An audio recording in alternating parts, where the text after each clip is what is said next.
सबैभन्दा चाँडो जेनजीहरूको माग र सम्बोधनलाई कसरी हुन्छ त्यो जेनजीहरूको माग र सम्बोधनलाई चाहिँ तपाईँहरूले राष्ट्रपति समक्ष लगेर सबै मन्त्री प्रधानमन्त्रीज्यूहरू बसेर बाटामा बसेर यसलाई संयम यसलाई जेनजी जनआन्दोलन 2082 घोषणा गरौँ, राजपत्रमा अङ्कित गरौँ।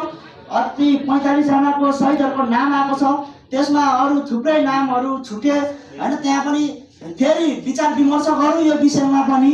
घाइतेहरूको सङ्ख्या पनि अलिक कम आए जस्तो लाग्यो, त्यसमा पनि विचार विमर्श गरौँ, हामी सल्लाह गरौँ, फेरि पनि हामी बसौँ। म तपाईँलाई अनुरोध गर्न चाहन्छु, सरकारलाई अनुरोध गर्न चाहन्छु, हामी सरकारको विरोधी होइनौँ, हामी सरकारको समर्थक हौँ। यो हाम्रो सरकार, यो हामीले बनाएको, हाम्रो रोडले सडकले बनाएको सरकार भएर तपाईँहरू ढुक्क हुनुहोस् कि हामी तपाईँको विरोधमा छैनौँ।